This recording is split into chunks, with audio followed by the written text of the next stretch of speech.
Bismillahirrahmanirrahim. Assalamualaikum warahmatullahi wabarakatuh.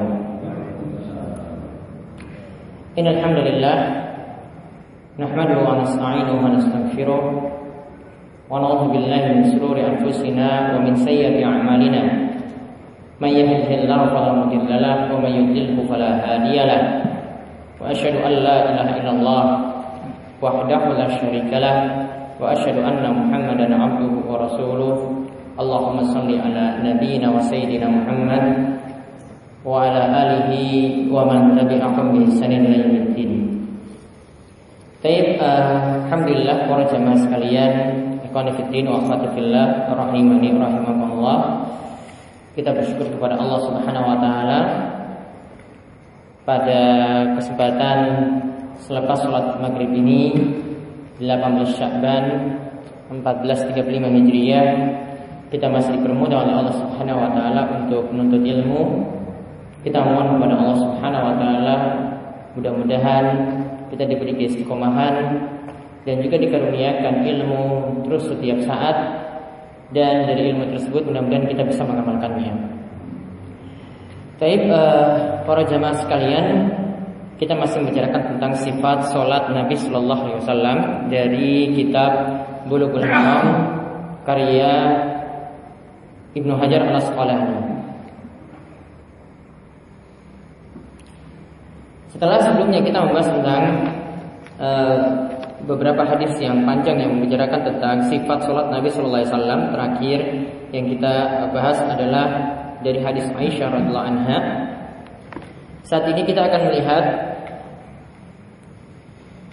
hadis yang membicarakan tentang hukum mengangkat kedua tangan dan posisi kedua tangan tersebut saat kita sholat. Jadi ketika kita sholat, kita mengangkat kedua tangan. Kapan kita mengangkat kedua tangan ini akan dibahas dalam pembahasan ini. Kemudian posisinya saat sedekap itu di mana juga nanti akan dibahas.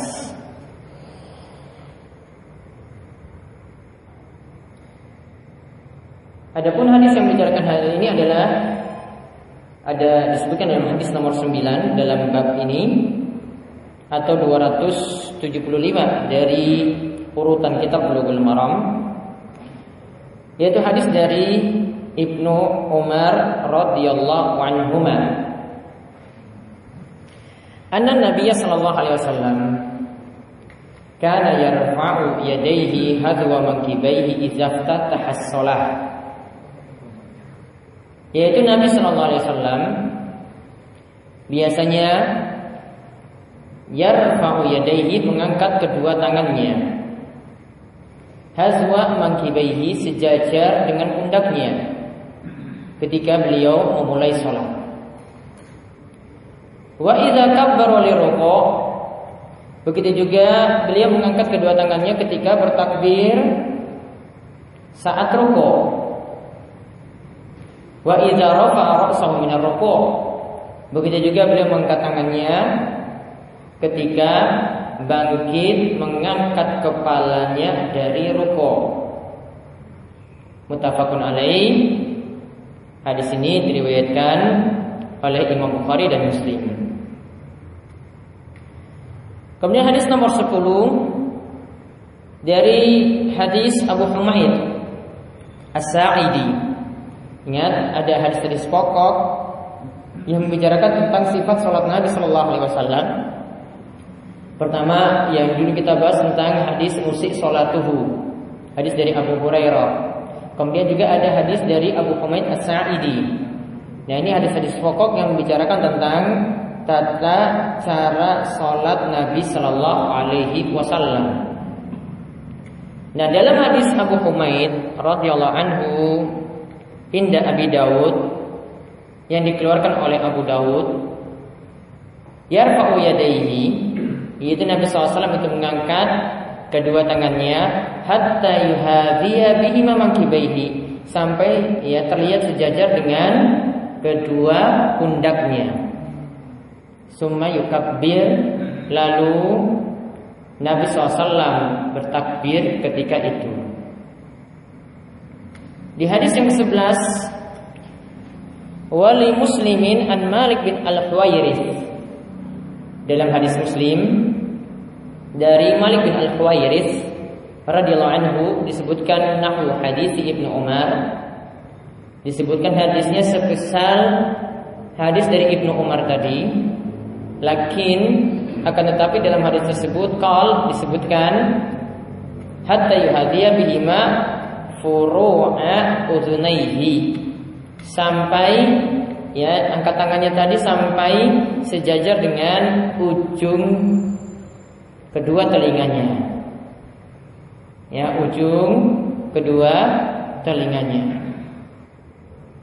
Jadi intinya di sini ada 3 hadis yang menjelaskan tentang mengangkat kedua tangan saat sholat.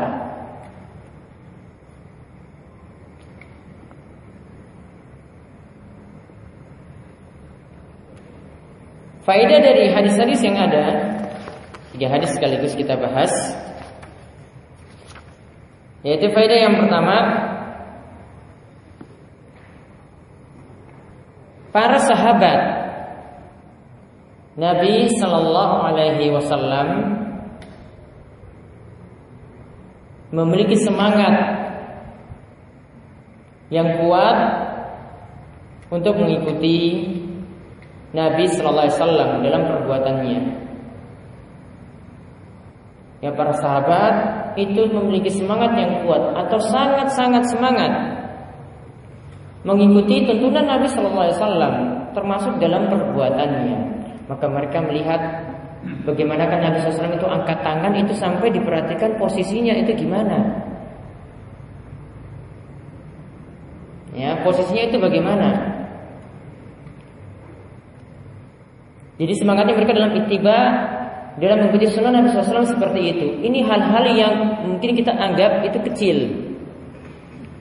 Jika mereka dalam hal-hal yang kecil ini saja perhatian terhadap sunnah atau ajaran Nabi Sallallahu Alaihi Wasallam, maka tentu saja dalam hal-hal yang lainnya akan lebih diperhatikan lagi. Contoh misalnya dalam pengurusan jenazah, dalam kematian, pasti para sahabat tahu bagaimana cara mengurus jenazah ataupun mengadakan selamatan kematian. Pasti mereka mengetahuinya. Kalau mereka tidak melakukan dengan ritual-ritual tertentu, berarti itu tidak ada tuntunannya. Ini perkara yang lebih besar daripada ini. Karena ini berulang terus. Ya, mereka ini perhatikan sekali-sekali Nabi SAW sholat seperti itu. Maka untuk yang hal yang lainnya tentu saja mereka lebih perhatikan. Oleh karena itu kalau tidak mereka lakukan, tidak para sahabat itu ajarkan kepada kita dari Nabi Sallallahu Alaihi Wasallam, maka ini menunjukkan bahwasanya hal-hal tersebut itu tidak ada tuntunannya. Kemudian faedah yang kedua, kata Syekh Muhammad bin Shalih Al-Utsaimin, boleh mengalihkan pandangan kepada imam saat sholat. Boleh mengalihkan pandangan pada imam saat sholat.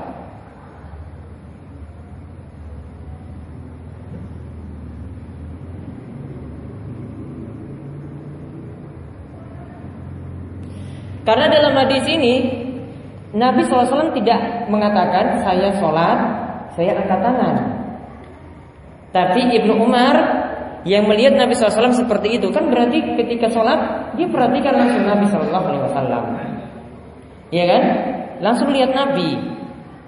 Di sini kan tidak dikatakan, ya Nabi SAW mengatakan demikian, tapi Ibnu Umar itu lihat Nabi SAW itu sholat.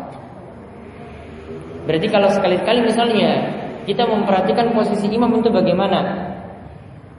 Suatu saat mungkin mic-nya itu mati, suara itu tidak terlihat sampai terdengar sampai belakang. Saf kedua sampai saf ketiga itu suaranya nggak jelas. Maka kita bisa lihat di saf ke depan atau mungkin yang ada di saf ke depan ini lihat ke arah imam. Itu dibolehkan. Termasuk juga di sini kalau ingin melihat contoh sholat dari Nabi SAW seperti itu. Berarti boleh mengalihkan pandangan kepada imam tatkala itu. Jadi di sini ada hajat ya, ada keperluan. Ada sesuatu yang urgent yang dia lakukan ketika itu, ingin diperhatikan, maka dia memalingkan pandangan pada imam saat itu.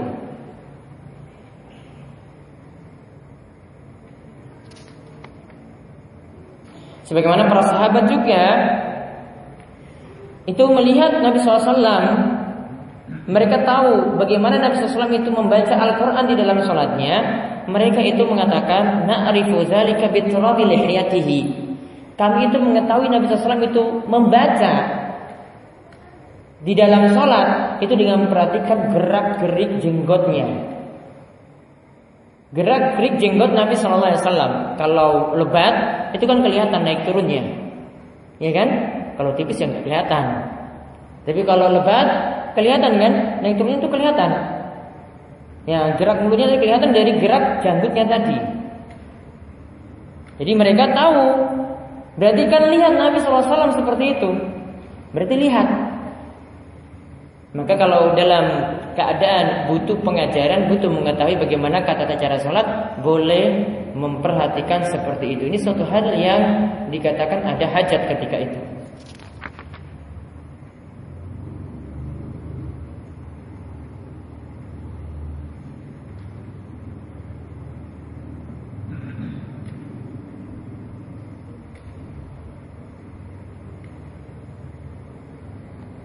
Faedah yang ketiga, disunahkan mengangkat kedua tangan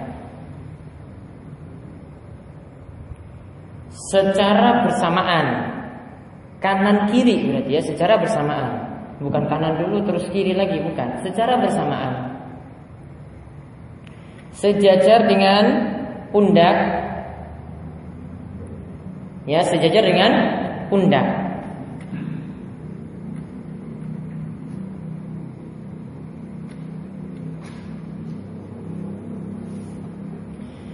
Kemarin sudah dijelaskan mengangkatnya kalau sejajar pundak, apakah bagian ujung atas tangan ini ataukah di pergelangan tangannya ini yang sejajar pundak ataukah tengahnya? Kemarin jawabannya apa? Kata Syekh Muhammad bin Shalih Al-Utsaimin, yang tengah-tengah. Tengah-tengahnya yang sejajar pundak. Tidak mesti di depan begini. Tidak disyaratkan kan di sini? Cuma dikatakan sejajar pundak. Sejajar pundak kan berarti bisa begini, bisa begini, bisa begini. Bisa di depan leher gitu ya, tapi tidak mepet sekali kan? Atau bisa agak dibuka lagi bisa. Tidak diberi persyaratan di sini mesti pas di pundak sini depannya, tidak. Sejajar kan bisa posisinya beda-beda. Yang penting sejajar dengan pundaknya.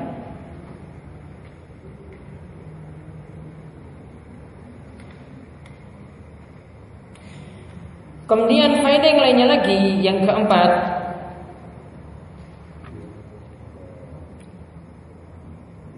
yaitu boleh juga mengangkat kedua tangan hingga sejajar ujung telinga. Ujung telinga yang bagian bawah ini, sejajar itu.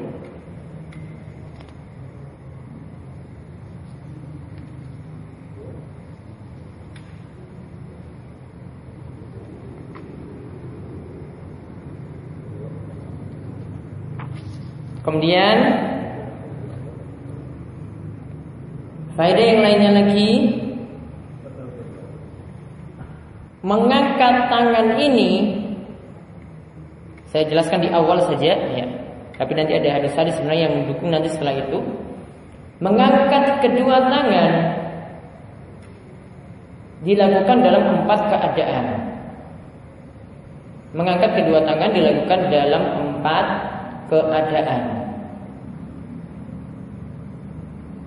Yaitu pertama, ketika takbiratul ihram. Kita memulai sholat, saat bertakbir angkat tangan, sunnah.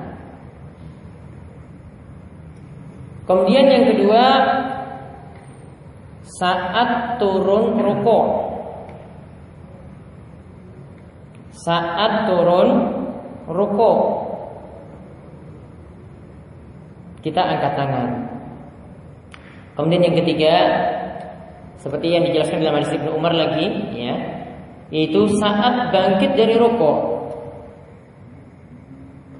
Bangkit dari rukuk. Kemudian yang keempat,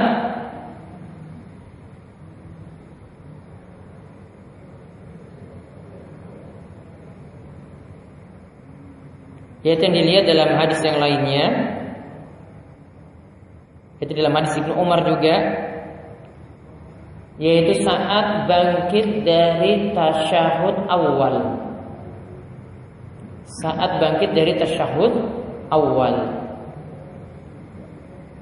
Ketika itu juga disunahkan mengangkat tangan.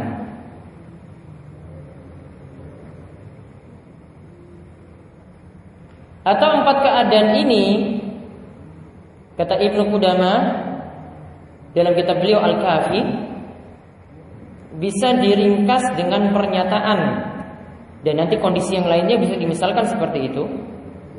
Ya, Ibnu Qudamah itu mengatakan, mengangkat tangan saat sholat itu ada ketika bukan ingin sujud,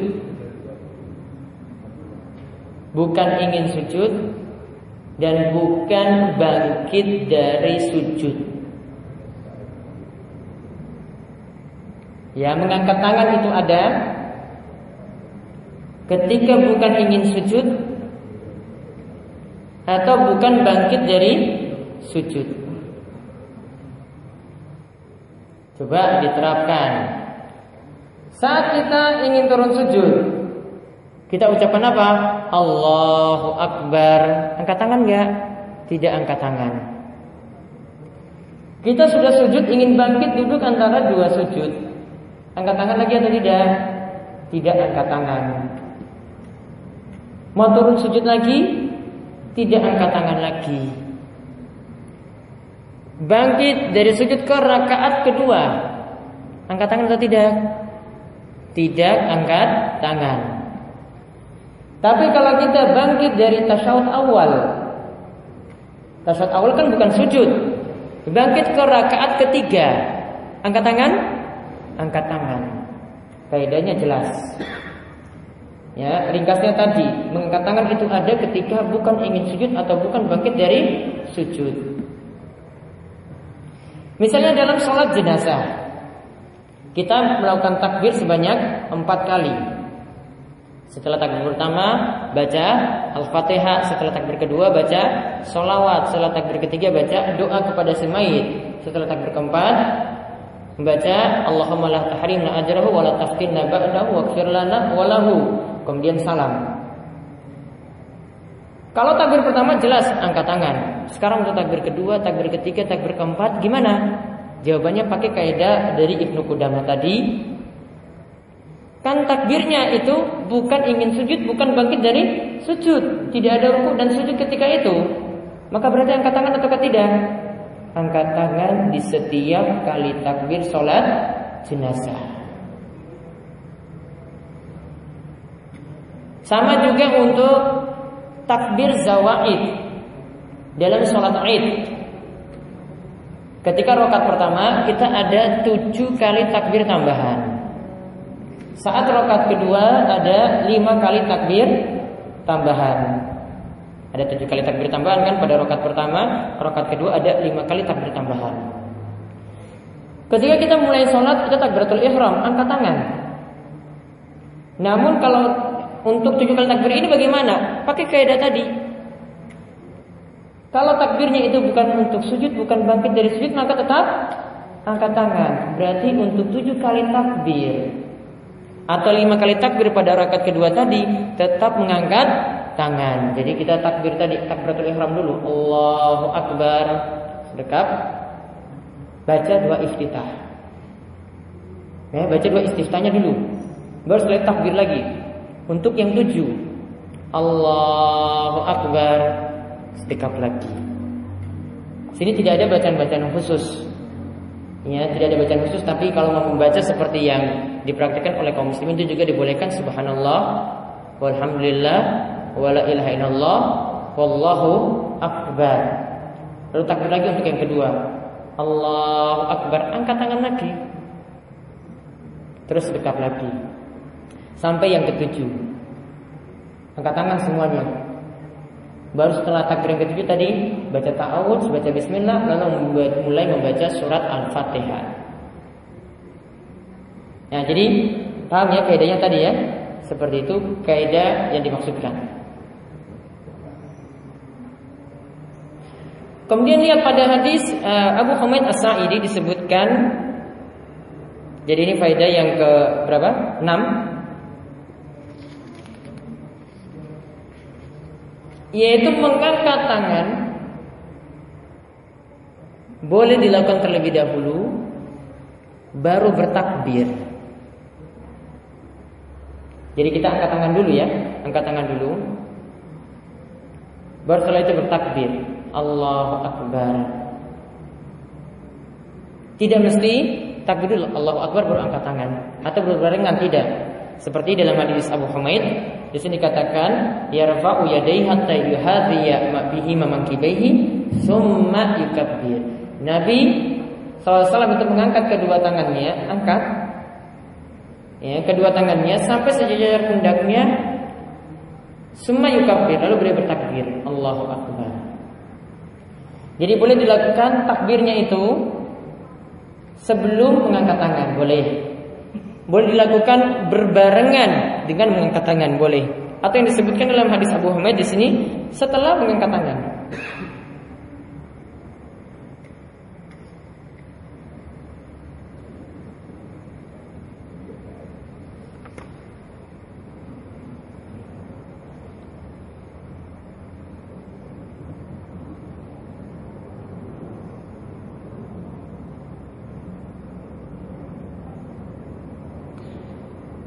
Kemudian selanjutnya kita lihat lagi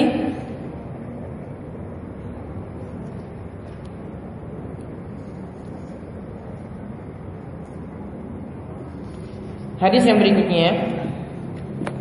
Di sini membicarakan tentang setelah kita mengangkat tangan, di manakah posisi tangan saat sedekap. Ya, sekarang membahas tentang posisi tangan saat sedekap. Yaitu hadisnya nomor 12 dari Wa'il bin Hujr radhiyallahu anhu. Ia mengatakan, "Shallaitu ma'an Nabi sallallahu alaihi wasallam." Aku pernah salat bersama Nabi sallallahu alaihi wasallam. Fa wada'a yadahu al-yumna yadahu al-yumna ala yadihi al-yusra ala sadrihi. Aku pernah salat bersama Nabi sallallahu alaihi wasallam, maka beliau meletakkan tangan kanan di atas tangan kirinya. Kemudian kedua tangan ini yang sedekap ini diletakkan di dada. Hadis ini akhrajahu Ibnu Khuzaimah, dikeluarkan oleh Ibnu Khuzaimah. Di sini tanpa ditegaskan sahih ataukah tidak hadis tersebut.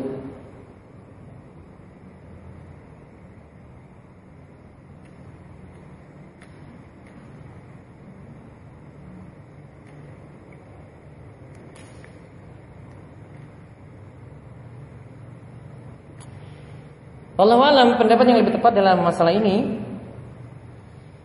hadis ini hadis yang dhaif.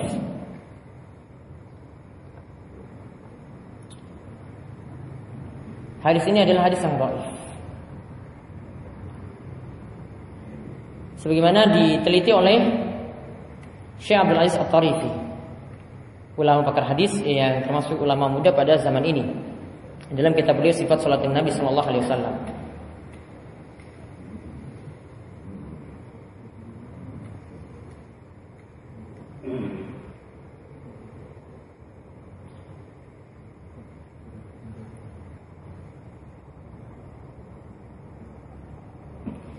Di sini dikatakan oleh Syekh Abdullah Al-Fauzan juga dalam syarah beliau terhadap Bulughul Maram, Beliau katakan bahwasanya pokok hadis ini, asal hadis ini terdapat dalam Sahih Muslim, dan namun tidak disebutkan kata dada, tidak disebutkan di atas dada, tidak disebutkan di dada.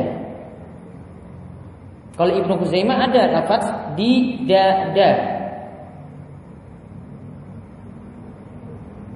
Adapun tambahan di dada diriwayatkan oleh seorang perawi yang mungkarul hadis, hafalannya jelek, yaitu Muammal bin Ismail.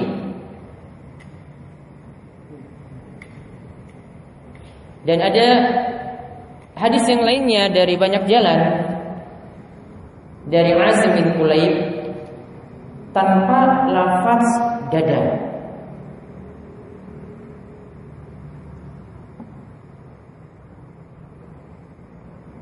Intinya di sini simpulkan, dilihat dari tabi'nya juga yang lain, penguatnya juga yang lain, sanadnya dhaif jiddan.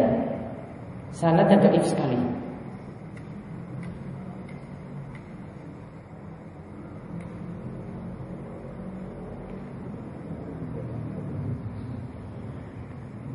Begitu juga hadis yang membicarakan tangannya dipusar, juga hadisnya dhaif. Hadisnya juga dhaif. Terus letakannya di mana kalau begitu? Yang di dada dhaif, yang dipusar juga dhaif. Yang ada berarti cuma mengatakan letakkan tangan kanan di atas tangan kiri. Berarti posisinya terserah. Mau letakkan di dada boleh, yang sangat tidak boleh di atas dada sampai di leher, tidak boleh. Itu pemahaman yang keliru dari hadis.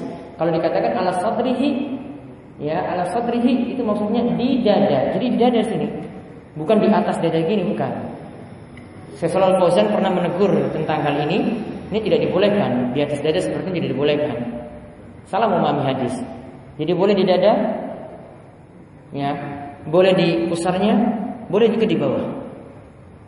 Karena tidak ada hadis, ya, yang menunjukkan tempat letaknya ini secara pasti. Maka kembali posisinya terserah. Ya, posisinya terserah, mau di dada, ya, di dada, tidak boleh di atas kali sini mendekat leher, ya, di dada, atau di bawahnya, di pusar, atau di bawahnya lagi. Tidak ditetapkan posisi tertentu.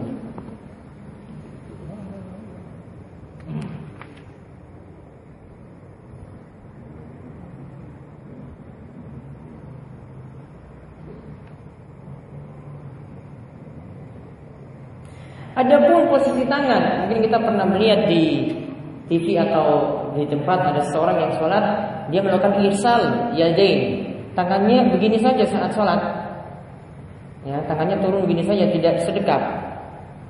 Jadi dia berdiri tangannya turun, ya, maka di sini disimpulkan itu menyelisih sunnah. Kata Syekh Abdullah Al-Fauzan, itu menyelisih sunnah, menyelisih apa yang dicontohkan oleh Nabi Shallallahu Alaihi Wasallam. Nabi SAW tadi mengatakan apa? Dicontohkan dalam hadis, Nabi SAW itu sholat, ya, beliau meletakkan tangannya itu di dadanya. Maaf, dia meletakkan tangan kanan di atas tangan kirinya, sedekap, tidak menurunkannya begitu saja. Jadi kalau ada ulama yang berpendapat seperti ini, bertentangan dengan hadis ini.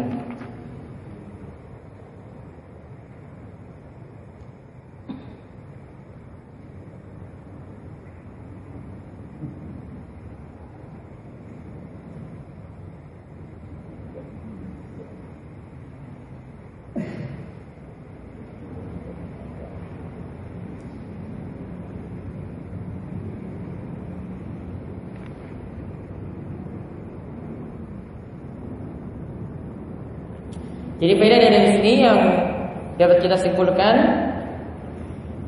yaitu yang pertama, disunahkan meletakkan tangan kanan di atas tangan kiri saat sedekap.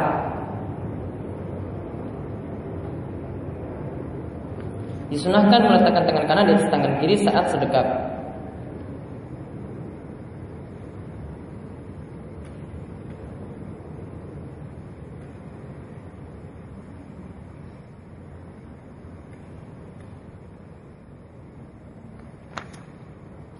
Kemudian faedah yang kedua,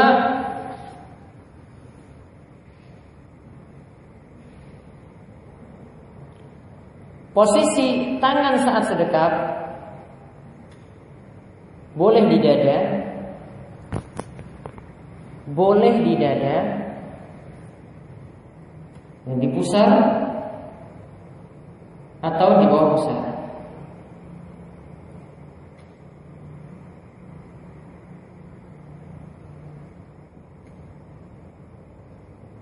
Ini sebagaimana dikatakan oleh Syekh Abdurrahman bin Nasr As-Sa'di seperti itu. Jadi sedekap boleh tangannya itu di dada, di pusar atau di bawah pusar.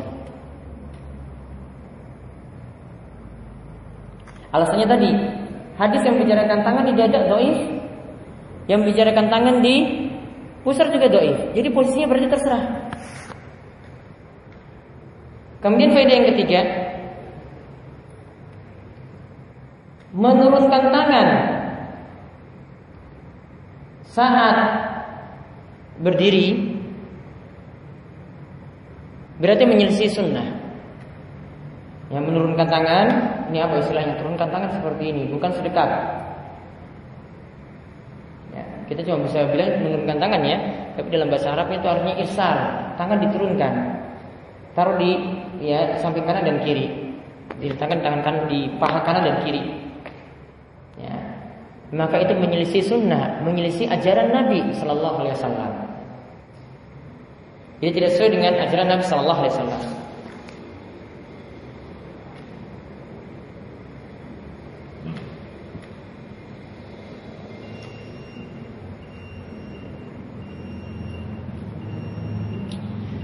Sama seperti misalnya, di sini saya Muhammad bin Shalih Al-Utsaimin itu ditanya, bagaimana kalau imamnya itu sholat dia tidak sedekap, tidak meletakkan tangan kanan di atas tangan kiri, namun dia turunkan tangannya, apakah kita ikuti imam ataukah tidak? Kata beliau, tidak boleh mengikuti imam. Imam keliru dalam hal itu.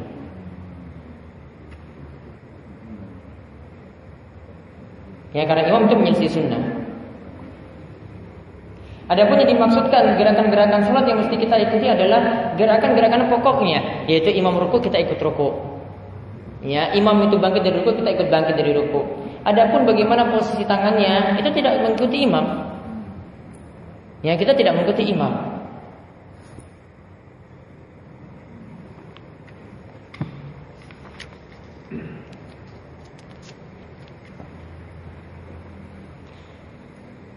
Kemudian faedah yang lainnya lagi,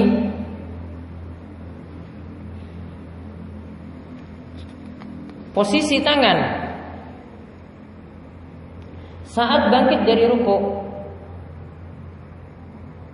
Ya, posisi tangan saat bangkit dari ruku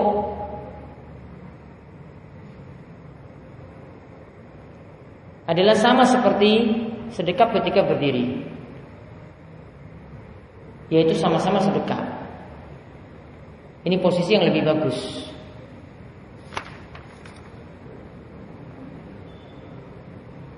Karena dikatakan dalam hadis ini sifatnya umum. Sholaitu ma'an Nabi sallallahu alaihi wasallam faqadu ayyadahu al-yumna ala yadihi al-yusra. Aku pernah sholat bersama Nabi sallallahu alaihi wasallam, dia meletakkan tangan kanan di atas tangan kiri, dan itu cuma ada saat berdiri. Berdiri itu ada saat membaca surat, berdiri itu ada saat kita bangkit dari ruku. Namun sebagaimana kata Imam Ahmad, annahu idza qama minar ruku' yukhayyiru baina ay yaqbida aw yadahu al-yumna al-yusra wa baina ay yursila. Kalau bangkit dari ruku', maka terserah mau memilih tangannya itu sedekap atau tangannya itu diturunkan, itu dibolehkan. Ya, dibolehkan ketika itu. Namun yang lebih baik seperti yang dikatakan tadi, karena hadisnya itu umum mencakup setiap berdiri dalam salat. Berdiri maka posisi tangannya seperti itu, yaitu dalam keadaan sedekap.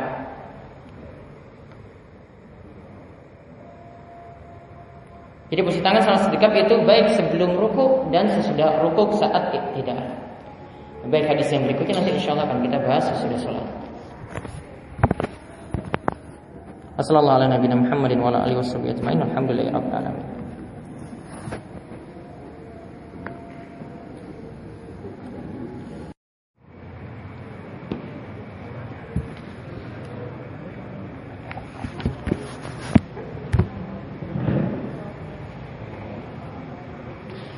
Bismillahirrahmanirrahim. Assalamualaikum warahmatullahi wabarakatuh. Alhamdulillahirabbil alamin. Hamdan katsiran thayyiban barakan fi kama yuhibbu rabbuna wa yarda. Wa asyhadu an la ilaha illallah wahdahu la syarika lah wa asyhadu anna Muhammadan 'abduhu wa rasuluh. Allahumma shalli ala nabiyyina sayyidina Muhammad wa ala alihi wa man tabi'ahum bi ihsan ila yaumil. Baik, ikhwan fillah wa qadafillah, para jemaah sekalian, kita kembali melanjutkan pembahasan kita mengenai sifat salat Nabi sallallahu alaihi wasallam dari kitab Bulughul Maram karya Ibnu Hajar Al-Asqalani. Selanjutnya kita akan membahas tentang hukum membaca Al-Fatihah di dalam salat. Hukum membaca Al-Fatihah di dalam salat. Itu ada hadis nomor 13 dari Ubadah bin Samit radhiyallahu anhu. Ia berkata bahwasanya Rasulullah sallallahu alaihi wasallam bersabda, "La sholata liman lam yaqra bi ummil Qur'an." Tidak ada salat bagi orang yang tidak membaca Ummul Qur'an. Yang dimaksudkan adalah Al-Fatihah. Hadis ini muttafaqun alaih, diriwayatkan oleh Imam Bukhari dan Muslim. Wa fi riwayatin li Ibnu Hibban wa Daruqutni, dalam riwayat Ibnu Hibban dan Daruqutni disebutkan, la tujzi'u salatun la yuqra'u fiha bi Fatihatil kitab. Tidak sah salat seseorang yang di dalamnya tidak membaca Fatihatul Kitab, yaitu membaca surat Al-Fatihah.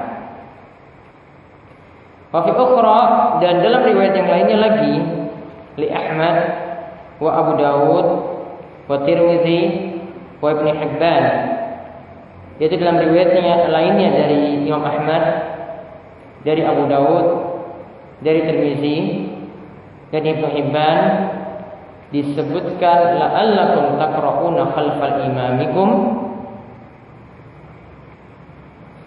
seakan-akan kalian itu membaca surat di belakang imam kalian. Qulna na'am. Kemudian ya mereka tatkala itu mengatakan na'am, iya. Maka Nabi SAW itu mengatakan la taf'alu illa bi Fatihatil kitab. Janganlah lakukan, yaitu jangan membaca surat apapun kecuali membaca Al-Fatihah. Fa innahu la sholata liman lam yaqra' biha. Karena tidak ada salat, artinya salatnya tidak sah bagi orang yang tidak membaca Al-Fatihah di dalam salatnya. Hadis Ubadah bin Samit ini menunjukkan beberapa faedah kepada kita. Yang pertama,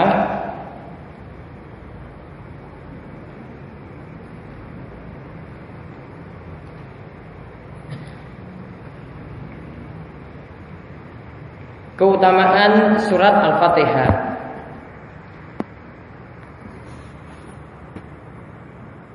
Ya, keutamaan surat Al-Fatihah, yaitu setiap sholat yang tidak membaca Al-Fatihah di dalamnya maka dihukumi tidak sah.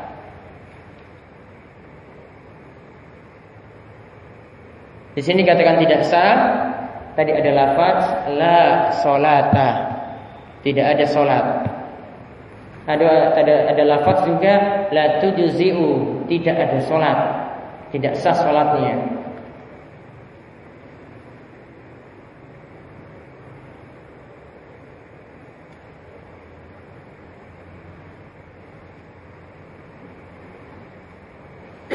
Kemudian faedah yang kedua, membaca surat Al-Fatihah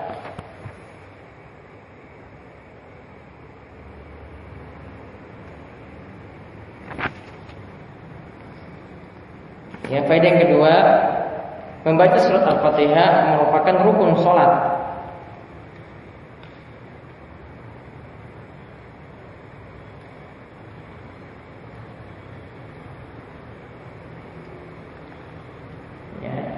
Membaca Al-Fatihah itu adalah bagian dari rukun sholat dan dibaca setiap rakaat.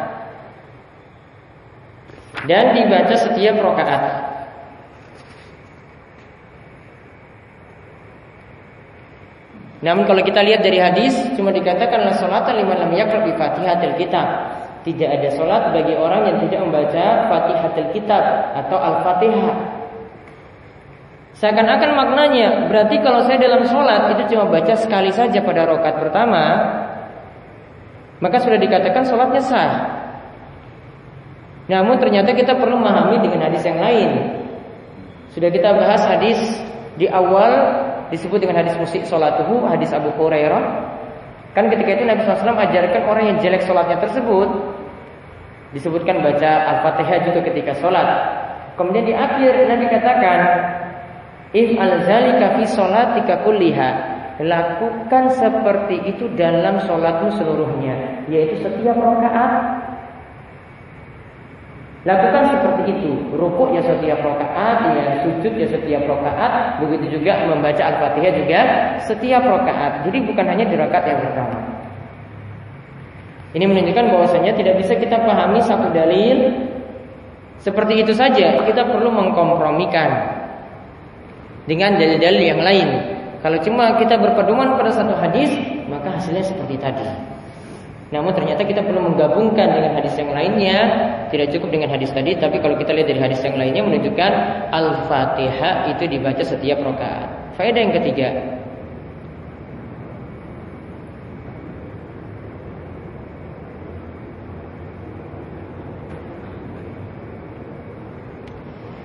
menurut pendapat yang terkuat seperti dipilih oleh Ibnu Taimiyah,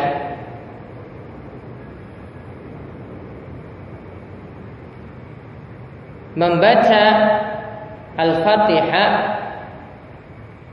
itu wajib bagi imam dan orang yang sholat sendirian. Bagi imam dan orang yang sholat sendirian.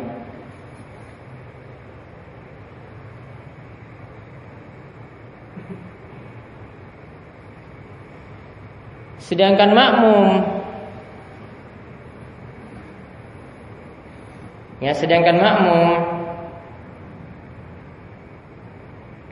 wajib membaca Al-Fatihah tatkala berada di sholat sirriyah. Sholat sirriyah yaitu sholat yang tidak dikeraskan bacaannya.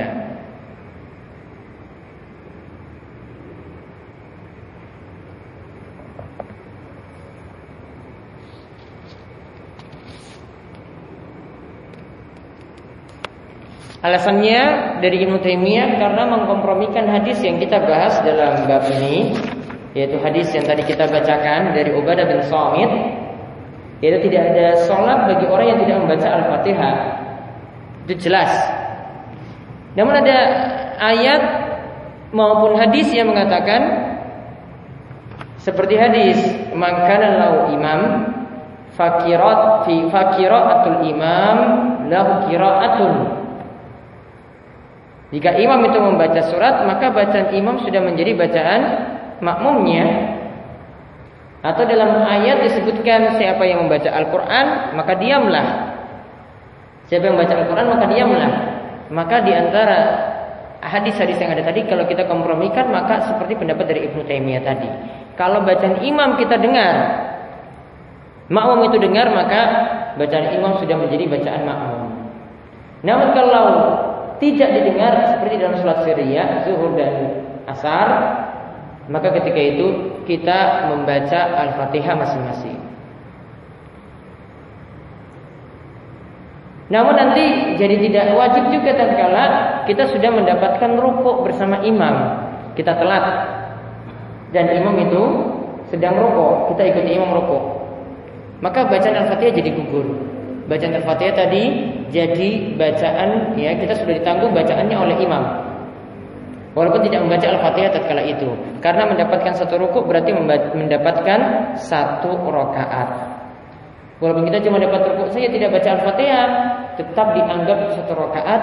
Al-Fatihah yang tadi ketinggalan itu sudah menjadi tanggungan imam. Termasuk juga kalau tidak memungkinkan lagi waktu untuk membaca Al-Fatihah. Imam sudah mau turun rukuk, baca Al-Fatihah tidak selesai. Maka ketika itu kita ikuti imam saja rukuk, dan Al-Fatihah kita jadi tanggungan imam. Faedah yang keempat,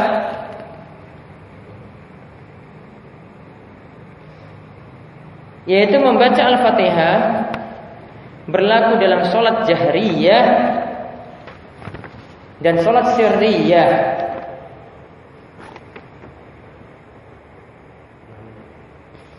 Membaca Al-Fatihah berlaku dalam sholat jahriyah, yaitu yang dikeraskan bacaannya, maghrib, isya, subuh, atau sholat sunnah seperti tarawih.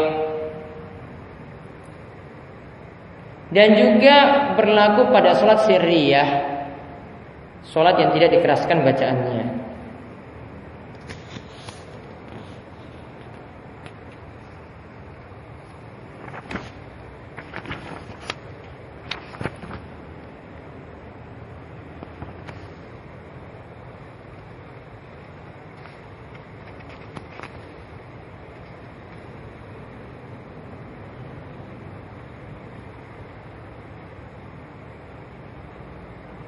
Taib, itu yang kita bisa ambil dari hadis-hadis yang tadi.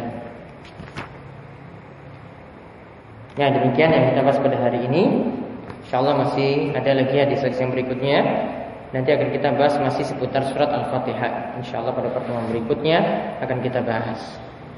Dan pertemuan berikutnya adalah pertemuan terakhir sebelum Ramadan, yang masih membahas tentang sifat salat Nabi Sallallahu Alaihi Wasallam. Sebelum kita tutup, ada pertanyaan? Ya, monggo.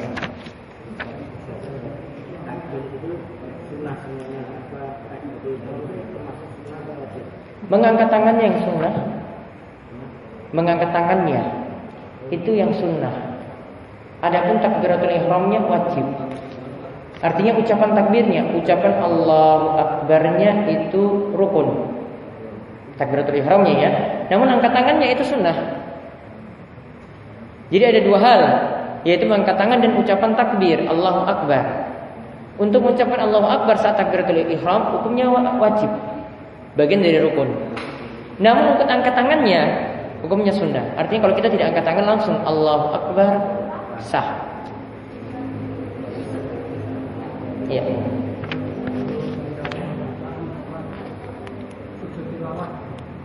Pada bacaan sholat sujud tilawah pakai angkat tangan atau tidak ya. Ketika turun sujud tilawah, ya turun sujud tilawah saat imam itu membaca ayat sajadah, apakah kita turun angkat tangan atau tidak? Pakai kaidah dari Ibnu Qudamah tadi. Kalau takbirnya itu ingin turun sujud atau bangkit dari sujud, berarti tidak angkat tangan. Berarti mau turun sujud tilawah tidak angkat tangan. Ya kan? Kaidahnya tadi masuk. Ada lagi? Ya. Ketika mengangkat tangan itu gini atau gini, telapak tangan hadap kiblat. Iya. Jangan gini, apalagi begini. Telapak tangan ngadap kiblat ketika angkat tangan. Iya. bukan miring ini ya? Enggak. Ada lagi? Jadi boleh sejajar pundak atau telinga. Tidak pakai angkat tangan. Takbir tetap Allahu Akbar turun sujud. Kita bahasnya angkat tangan atau tidak. Takbir yang tetap turun Allahu Akbar saat turun sujud tilawah. Namun angkat tangan atau tidak? Tidak angkat tangan. Jadi bedakan dua hal ya. Takbirnya maksudnya itu ucapan Allahu Akbarnya, dan angkat tangannya. Dua hal yang berbeda. Ada lagi? Ya.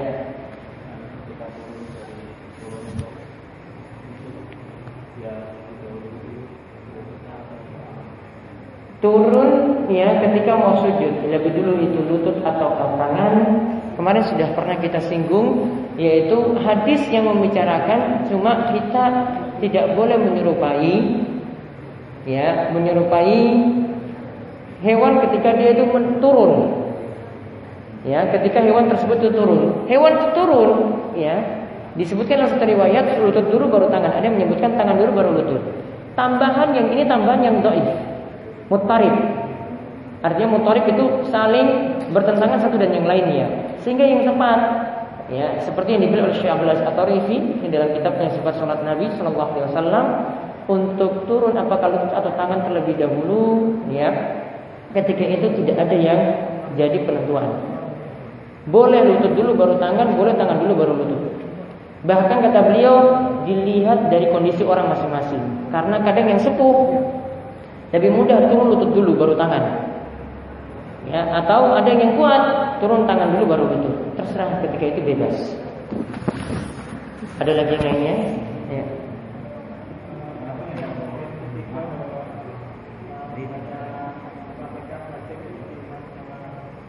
Orang yang salat sendirian.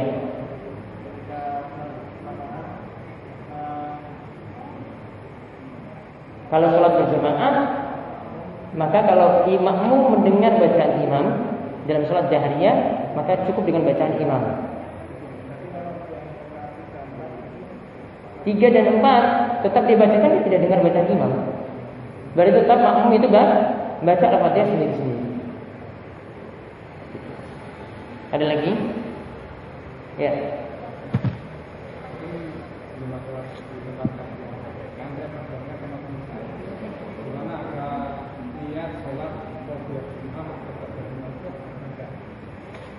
Apakah ada tuntunan sholat sunnah qabliyah Jumat dan sholat sunnah ba'diyah Jumat? Kalau qabliyah Jumat yang ada cuma sholat sunnah mutlak. Artinya perbanyak lakukan 2 rakaat sampai imam naik mimbar. Ya, perbanyak 2 rakaat sampai imam naik mimbar, tidak dibatasi. Itu tidak disebut sholat qabliyah Jumat. Tidak disebut sholat qabliyah Jumat. Namun kalau sudah Jumat itu ada tuntunan dilakukan 2 rakaat atau 4 rakaat, tapi 4 rakaat lebih bagus. Ya, dilakukan 2 rakaat salam, 2 rakaat salam. Itu yang dimaksudkan ya dengan qabliyah tadi tidak ada, ba'diyahnya ada. Ada lagi? Ya. Cara melakukan sujud sahwi, sujud ketika lupa. Sujud sahwi dilakukan dengan 2 kali sujud. Ya, bisa dilakukan sebelum salam atau bisa dilakukan sesudah salam. Tapi para ulama ada yang merinci kapan sebelum salam dilakukan ataukah sudah salam dilakukan. Ini butuh perincian. Ya, namun kalau dalam mazhab Syafi'i katakan sebelum salam. Karena dimaksudkan ini masih bagian dari sholat. Tapi intinya boleh juga dilakukan sesudah salam. Jadi misalnya yang kita lakukan sebelum salam seperti dalam mazhab Syafi'i, ya, maka ketika sudah baca tahiyat, tadi lupa tasyahud awal misalnya, sudah selesai tahiyat akhir, ya. Setelah itu tasyahud awal tadi tutup dengan sujud sahwi, maka turun sujud 2 kali. Allahu Akbar. Baca sujud ketika itu baca doa sujud seperti sujud biasa. Subhana rabbiyal a'la 3 kali. Setelah itu bangkit lagi, Allahu Akbar lagi. Duduk seperti biasa, duduk antara 2 sujud, namun tidak pakai bacaan ketika itu. Kemudian turun lagi, Allahu Akbar, sujud yang kedua. Baca doa sujud seperti biasa, Subhana rabbiyal a'la. Baru setelah itu bangkit lagi dari sujud, Allahu Akbar, langsung salam setelah itu tanpa tahiyat lagi. Karena tahiyat sudah ada tadi ya sebelum kita melakukan sujud sahwi. Jarinya tidak bergerak. Tadi cuma ada di tahiyat. Ketika duduk tadi antara 2 sujud tidak ada, mau salam juga tidak ada, jari diangkat. Karena bukan tempat tahiyat di situ. Langsung salam ya untuk menutup salam. Ada lagi?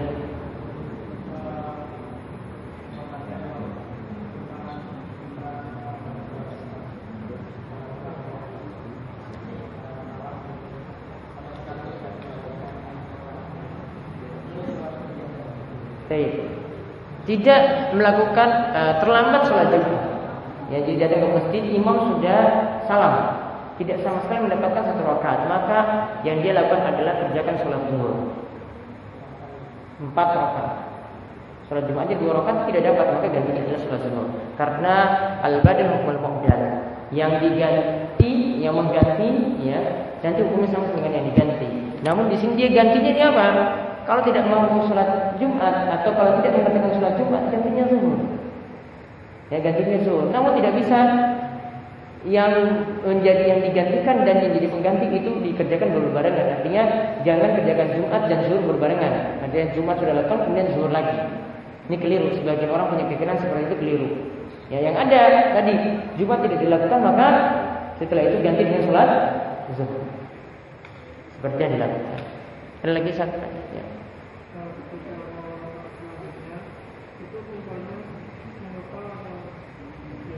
Terserah, tidak diajarkan. Ya, jadi bebas. Mau menghafal ketika bangkit ke rakaat berikutnya tangannya tadi atau terbuka, bebas, tidak diajarkan.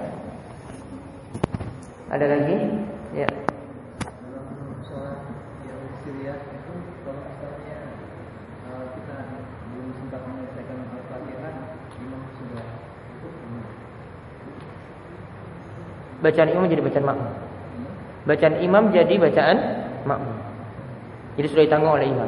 Tadi saya katakan kalau memang mepet sekali kita nggak bisa baca Al-Fatihah, kita salat ya. Mepet sekali tidak bisa baca Al-Fatihah, maka bacaan imam itu menjadi bacaan makmum.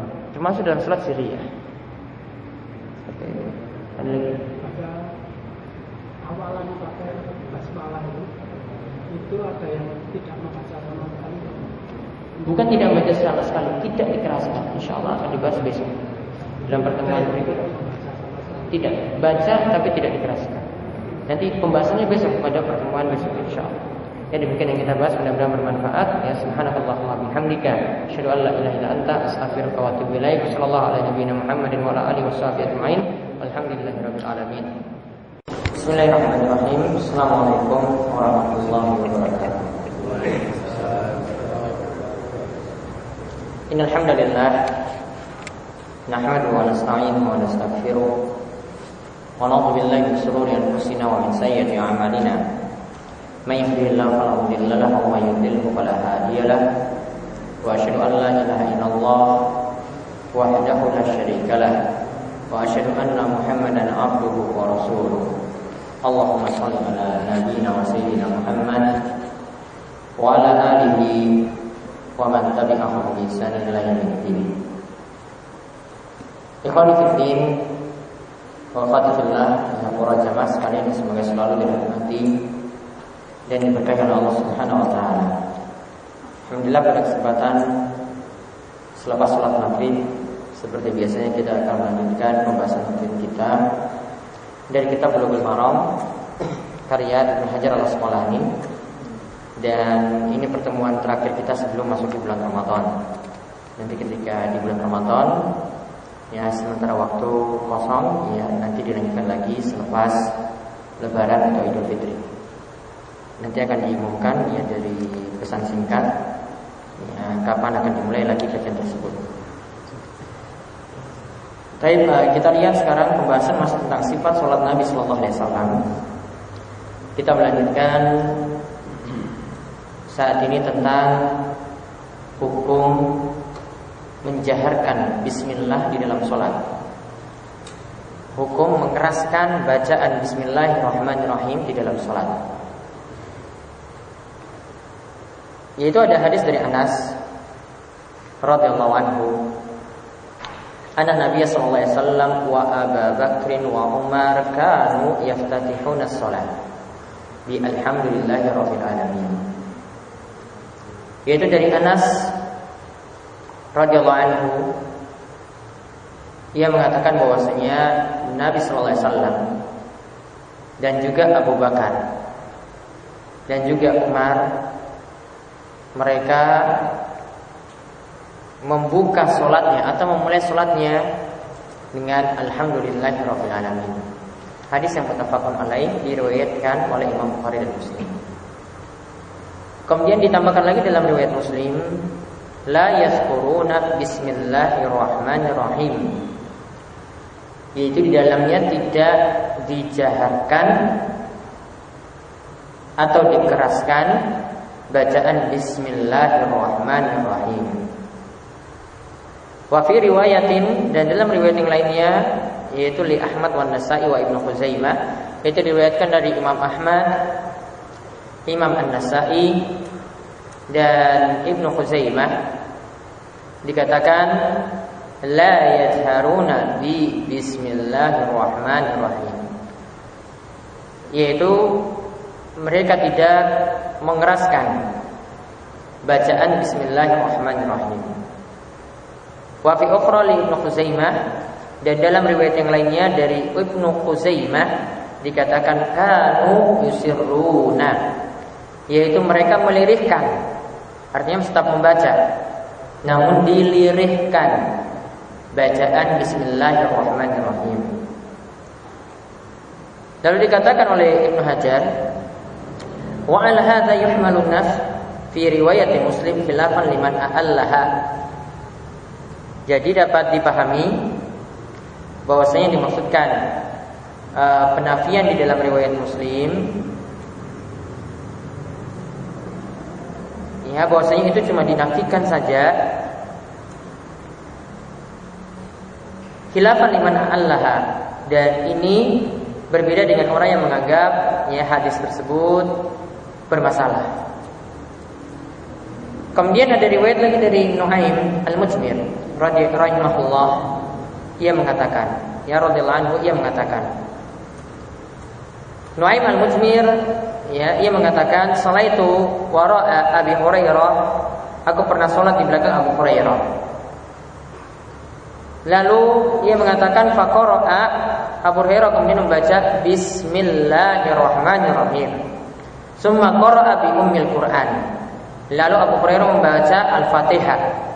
Hatta idza balagha waladdallin, sampai pada ayat waladdallin, maka ia mengucapkan amin. Wa yaqulu kullama sajada, dan dia mengucapkan ketika dia sujud, wa idza qama minal julus Allahu akbar, dan ketika bangkit dari duduk, ya, beliau mengucapkan Allahu akbar. Summa yaqulu idza sallama, kemudian Abu Hurairah mengatakan setelah salam, wallazi nafsi biyadi inni la ashbahukum salatan bi Rasulillah SAW. Abu Hurairah mengatakan bahwasanya demi jiwaku yang berada di tangannya, sesungguhnya salatku ini, ya, aku tadi, salat yang aku lakukan tadi itu sangat la ashbahukum, aku itu lebih mirip daripada kalian tentang salat dari Rasulullah sallallahu alaihi wasallam.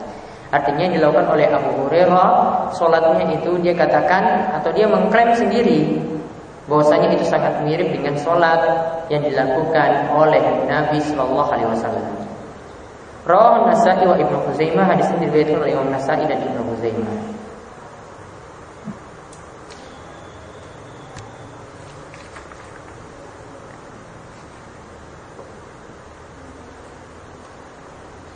Nah, tentang hadis yang pertama, itu adalah hadis yang sahih. Kemudian hadis yang kedua, ya, yaitu tentang perbuatan dari Abu Hurairah tadi, diriwayatkan oleh Nu'aim Al-Mujmir.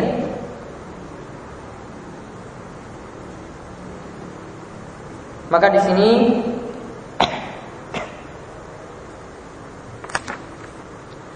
dikatakan oleh Syafii Al-Fauzan, hadis ini diriwayatkan oleh Imam Nasa'i dalam kitab beliau Al-Iftitah, yaitu tentang hukum membaca Bismillahirrahmanirrahim. Dikeluarkan juga oleh Ibnu Khuzaimah dari jalan Al-Laits bin Sa'ad. Dan kesimpulannya tentang hadis ini menuai kritikan,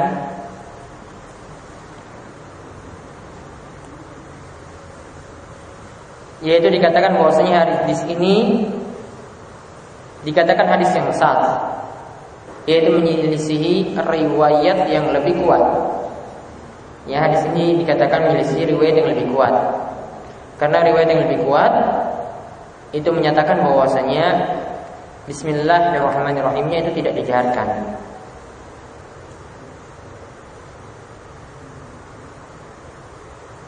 Atau tidak disebutkan bismillah di situ. Yang dimaksudkan adalah tidak disebutkan bismillah di situ. Jadi riwayat ini menyelisih riwayat yang lebih kuat. Jadi Jadi tentang riwayat yang kedua, intinya riwayat yang bermasalah. Faedah yang bisa kita ambil,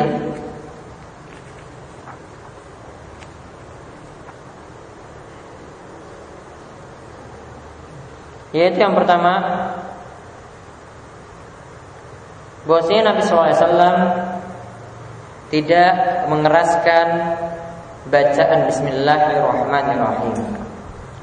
Bahwasanya Nabi SAW ketika membaca Al-Fatihah di dalam sholat tidak mengeraskan Bismillahirrahmanirrahim. Dan ini pendalilan dari sisi perbuatan.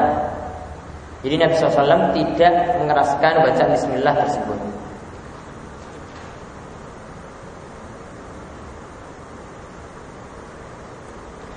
Kemudian faedah yang lainnya lagi, perbuatan dari Abu Bakar dan juga Umar menunjukkan Bismillahirrahmanirrahim juga tidak dijaharkan atau tidak dikeraskan.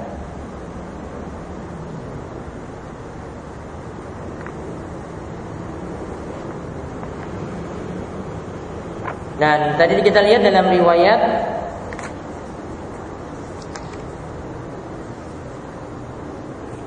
Ibnu Khuzaimah dikatakan la yusirrun, kanu yusirrun, yaitu bacaan Bismillahirrahmanirrahim itu dilirihkan. Artinya tetap dibaca tetapi tidak dikeraskan. Jadi faedah yang ketiga, bacaan Bismillahirrahmanirrahim tetap dibaca namun tidak dikeraskan atau dilirihkan.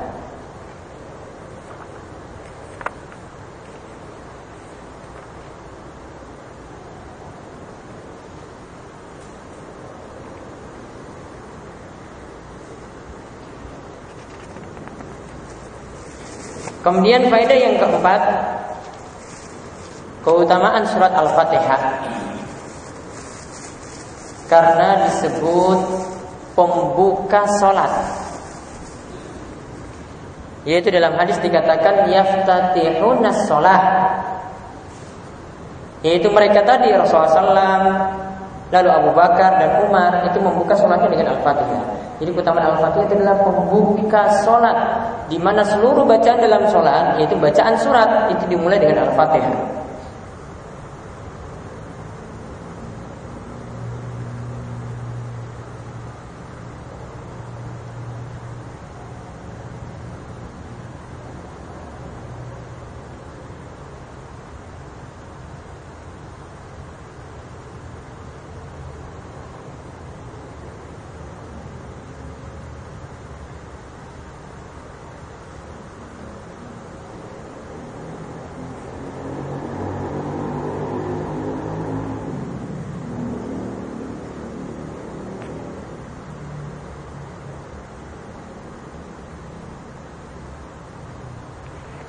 Kemudian faedah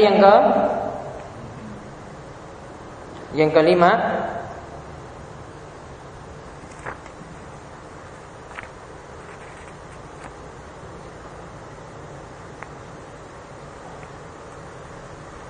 Al-Fatihah tetap disepakati ada 7 ayat. Al-Fatihah tetap disepakati ada 7 ayat.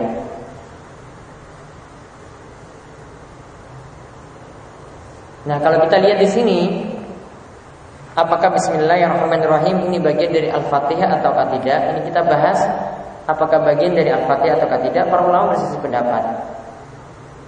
Ya, ada yang mengatakan termasuk bagian dari Al-Fatihah. Jadi ayat nomor pertama itu adalah Bismillahirrahmanirrahim. Dan ada yang katakan tidak termasuk bagian dari Al-Fatihah. Jadi ayat nomor pertama nanti Alhamdulillahirabbil alamin. Apakah berarti kurang nanti ayatnya?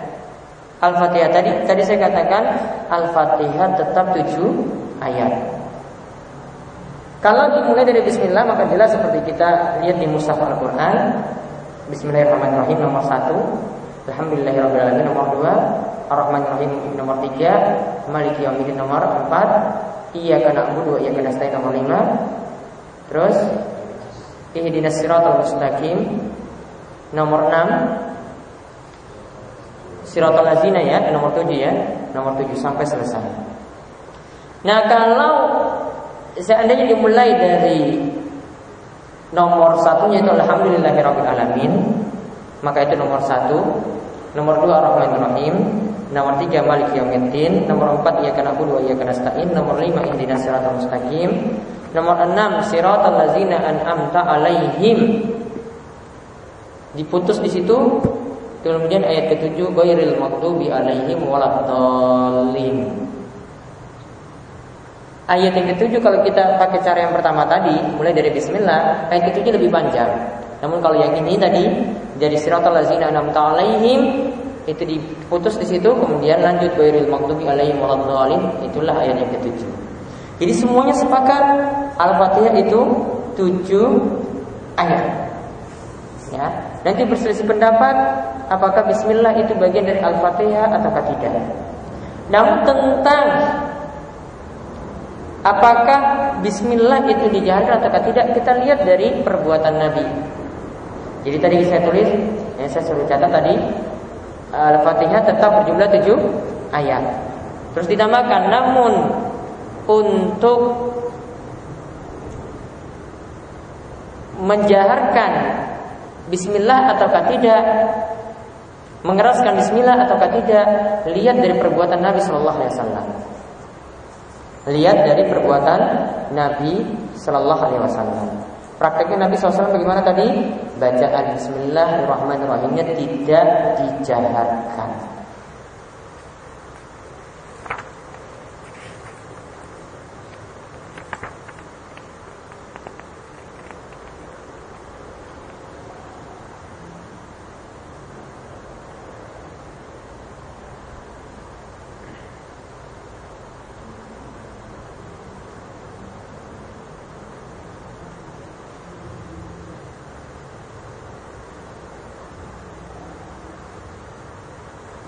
Kemudian faedah yang ke berapa? 6. Yang ke-6.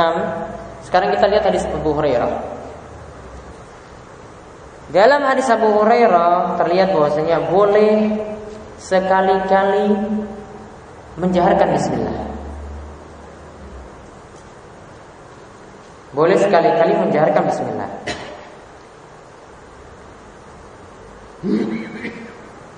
Taruhlah kalau kita menganggap hadis tersebut sahih ya. Jadi boleh menjaharkan bismillah sekali-kali karena perbuatan dari Abu Hurairah radhiyallahu anhu.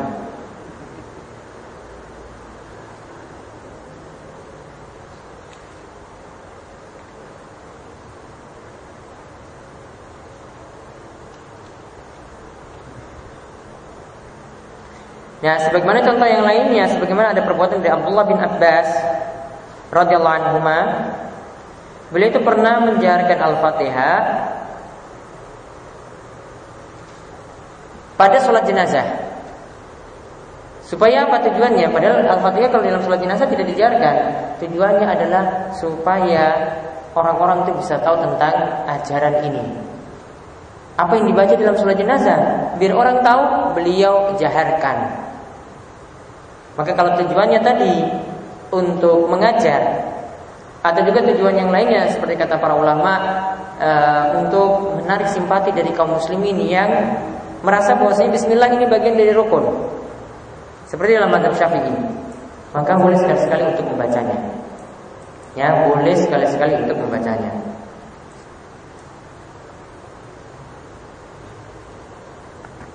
Namun kalau kita bahas masalah hukum tadi, yang lebih baik adalah bismillahirrahmanirrahim tidak dijaharkan, karena inilah perbuatan Nabi SAW, perbuatan Abu Bakar, dan perbuatan Umar. Kemudian faedah yang ke-7, Al-Fatihah, nama lain Al-Fatihah itu adalah Ummul Quran. Nama lain Al-Fatihah adalah Ummul Quran. Ummu artinya induk. Al-Quran, Al-Quran, jadi induk Al-Quran.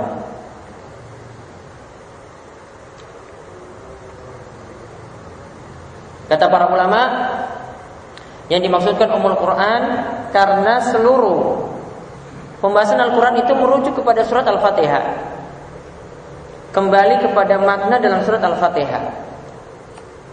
Di dalamnya ada pembahasan tauhid, di dalamnya ada pembahasan fikih, di dalamnya ada penjelasan syiar, yaitu perjalanan hidup, ada penjelasan tentang iman dan hari akhir. Juga dibagi manusia itu ada yang dapat petunjuk, ada yang tersesat, dan ada yang tercela. Jadi itulah kenapa Al-Fatihah itu disebut dengan Ummul Quran. Kemudian faedah yang berikutnya lagi adalah disunahkan membaca amin setelah waladhdallin. Ya, setelah waladhdallin.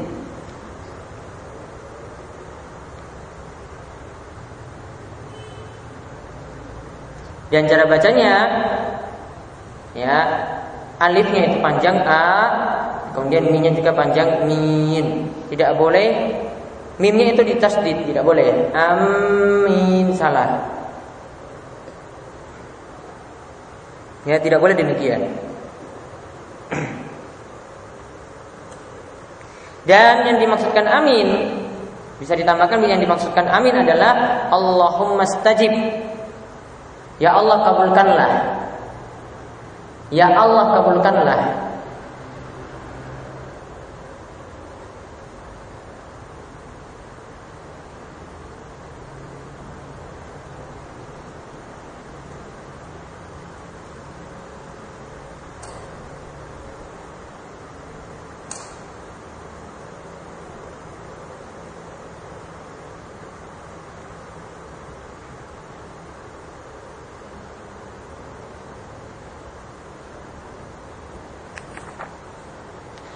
Kemudian ditambahkan lagi ucapan amin.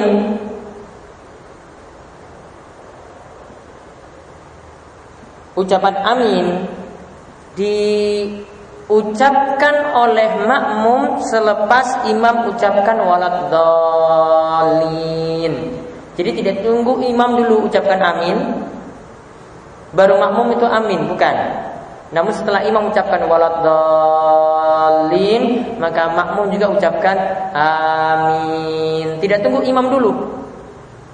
Bukan tunggu imam dulu ngomong amin, baru setelah itu makmum, tidak.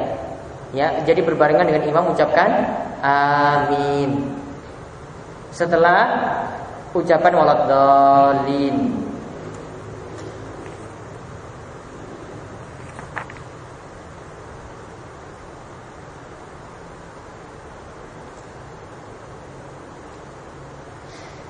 Kemudian yang faedah berikutnya lagi ada takbir. Ya, ada ucapan takbir saat mau turun sujud dan bangkit dari sujud.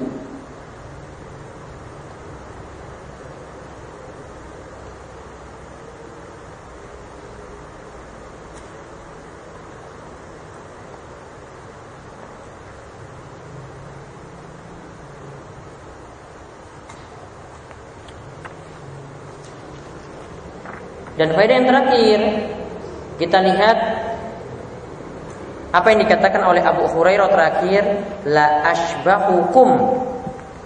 Aku ini sungguh, ya, aku ini dibanding dengan kalian, salatku ini sangat mirip dengan salat Rasulullah sallallahu alaihi wasallam.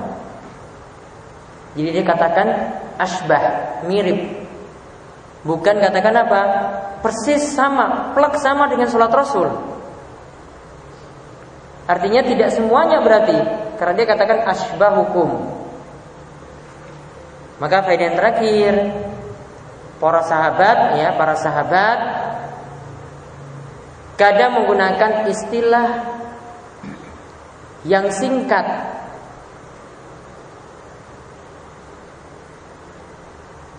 Istilah yang singkat dan cuma mengatakan aku mirip sholatnya.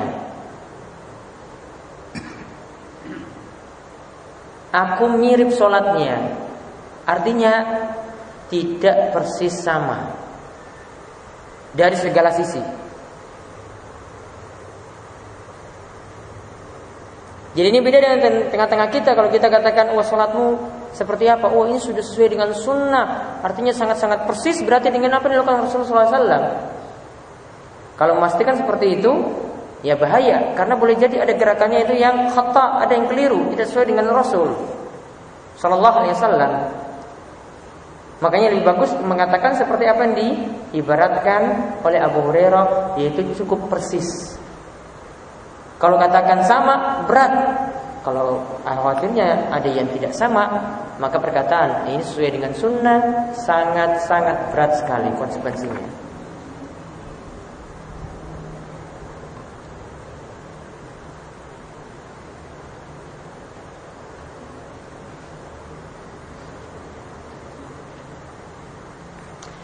Kemudian hadis yang berikutnya lagi,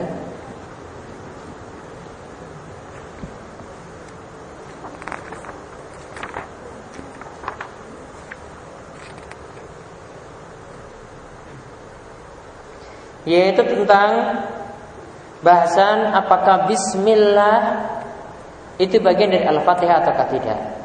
Ini seperti yang tadi saya singgung.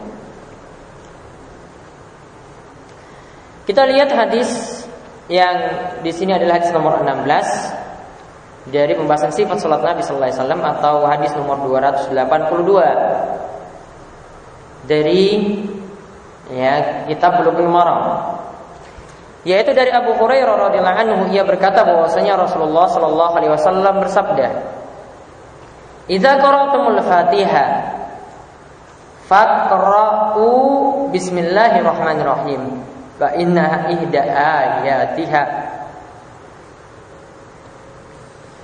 Dari Abu Hurairah radhiyallahu anhu ia mengatakan Rasulullah SAW bersabda, jika kalian membaca Al-Fatihah, maka bacalah Bismillahirrahmanirrahim, karena bacaan ini adalah salah satu ayat dari Al-Fatihah. Hadis ini diriwayatkan oleh Imam Daraqutni wa sawwaba waqfahu. Namun yang tepat hadis ini mauquf. Yang dimaksudkan dengan mauquf adalah perkataan sahabat. Jadi artinya cuma perkataan Abu Hurairah. Jadi hadis ini cuma perkataan Abu Hurairah.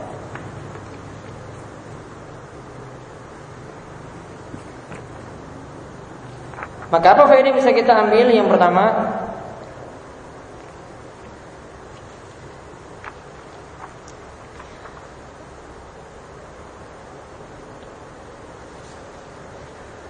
bacaan Al-Fatihah adalah pembuka sholat. Bacaan Al-Fatihah adalah pembuka sholat.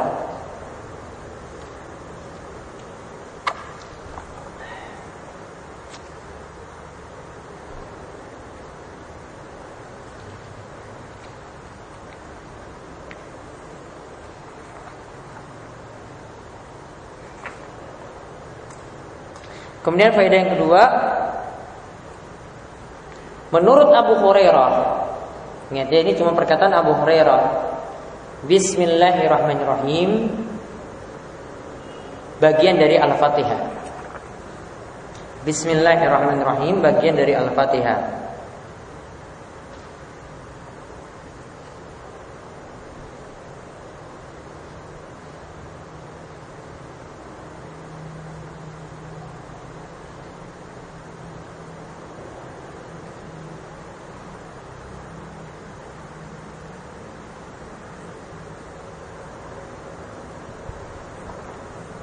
Kemudian faedah yang ketiga,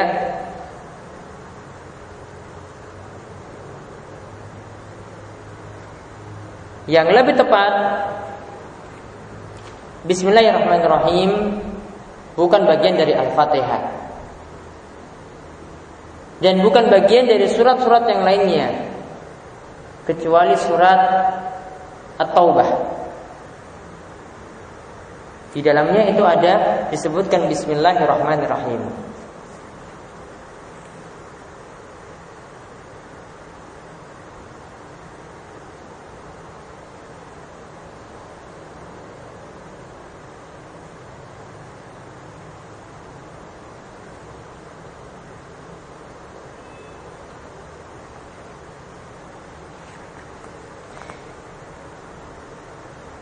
Kemudian faedah yang terakhir, perkataan sahabat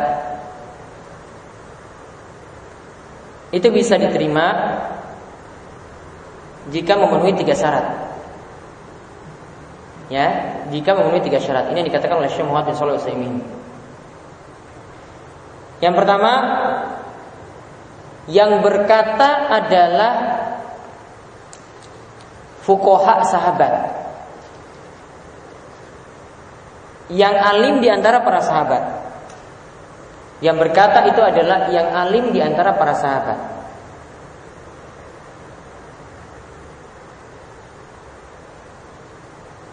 Kemudian yang kedua, perkataan sahabat tidak menyelisih dalil.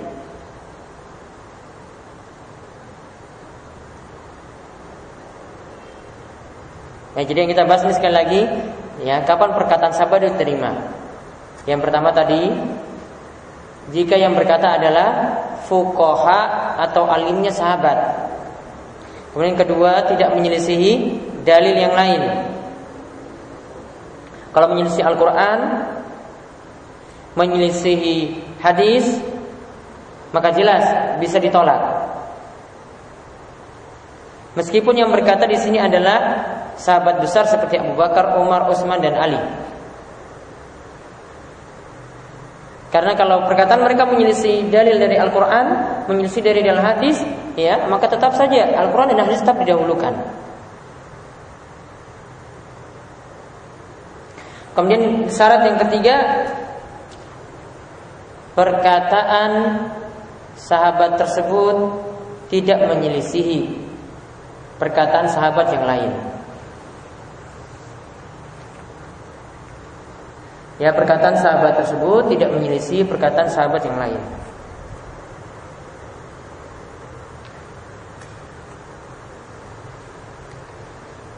Kalau kita perhatikan tadi apa yang dikatakan oleh Abu Hurairah, bahwasanya Al-Fatihah di dalamnya itu ada Bismillahirrahmanirrahim atau Bismillahirrahmanirrahim itu bagian dari Al-Fatihah, ini masih menyelisih perkataan sahabat yang lainnya.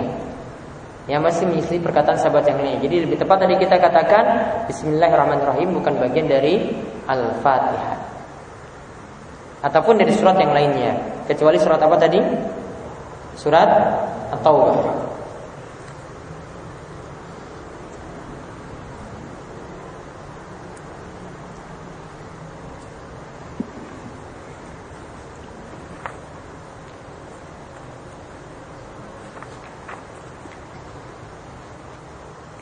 Nah, kemudian hadis yang berikutnya lagi, hadis nomor 17 atau nomor 283 dari kitab Bulughul Maram. Yaitu hadis juga sama dari Abu Hurairah. Ini masih membicarakan tentang sifat salat Nabi, yaitu disunahkannya atau perintah untuk mengeraskan bacaan amin setelah membaca Al-Fatihah. Dari Abu Hurairah ia berkata, "Kana Rasulullah sallallahu alaihi wasallam idza faragha min qiraati umil Qur'an rafa'a sautahu wa qala amin."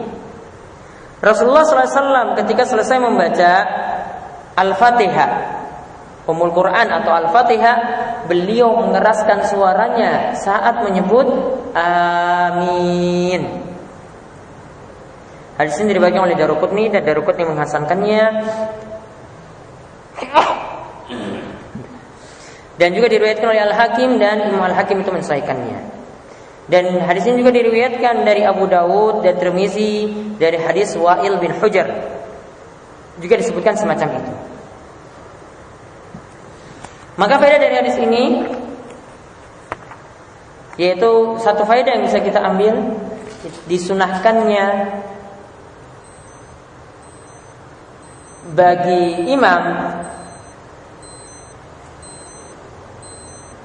dan makmum mengeraskan bacaan amin.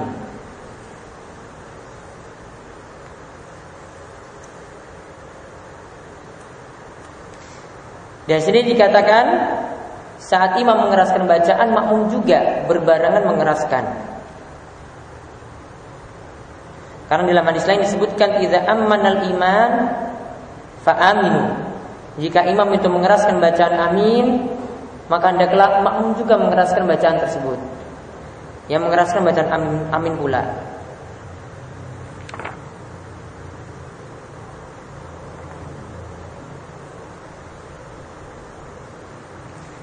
Adapun pendapat yang lainnya mengatakan bahwasanya bacaan amin itu tidak perlu dikeraskan, itu adalah pendapat yang sangat-sangat lemah.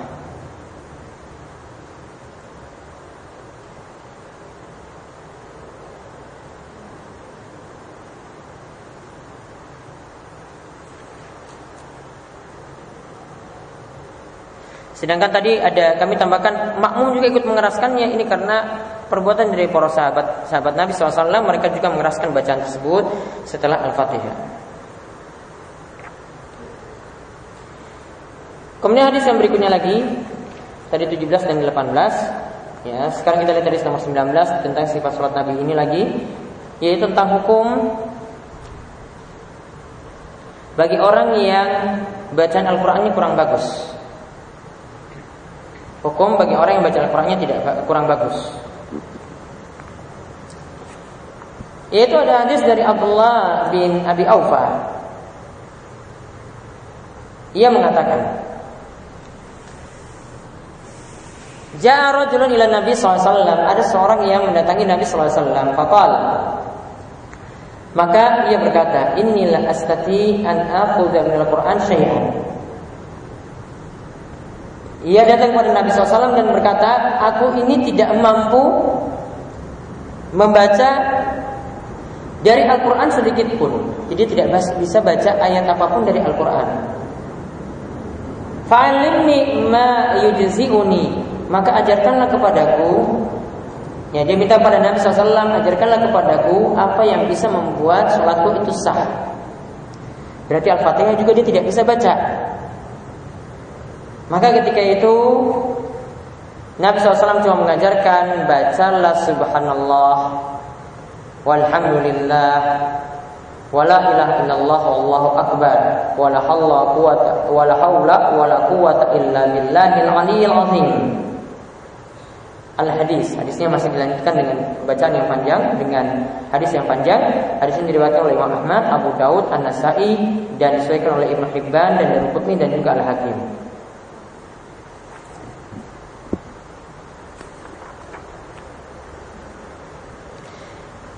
Maka faedah yang bisa kita ambil yang pertama, bagi orang yang tidak mampu membaca Al-Fatihah, bagi orang yang tidak mampu membaca Al-Fatihah, maka jadi gugur kewajibannya.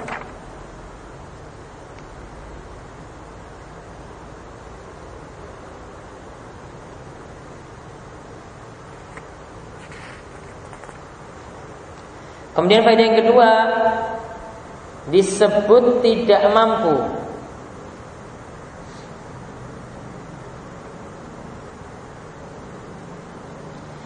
yaitu ketika tidak mampu menghafalkannya,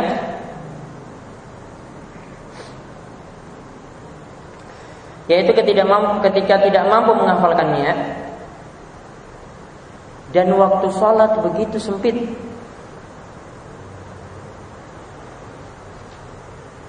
Dan waktu sholat begitu sempit. Maksudnya dia ini baru masuk Islam, masuknya maghrib. Maghrib waktu sholatnya kan sangat-sangat sempit. Misalnya seperti itu ya. Kalau kita suruh dia sholat ya, dan dia kalau sudah dikatakan masuk Islam, maka dia langsung sholat ya. Ketika itu kalau sudah seperti itu, waktunya itu sempit, mau diajari Al-Fatihah itu sulit, maka diajari bacaan tadi. Ya, diajarkan bacaan tadi.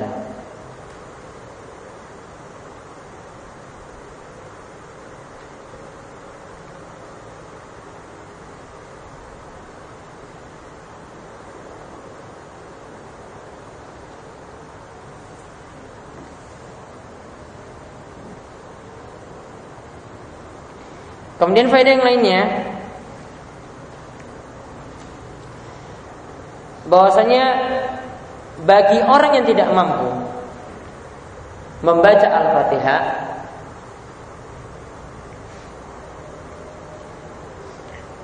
maka bisa diganti dengan bacaan Subhanallah walhamdulillah, wala ilaha illallah, wallahu akbar, wala haula wala quwata illa billahil aliyyil azim.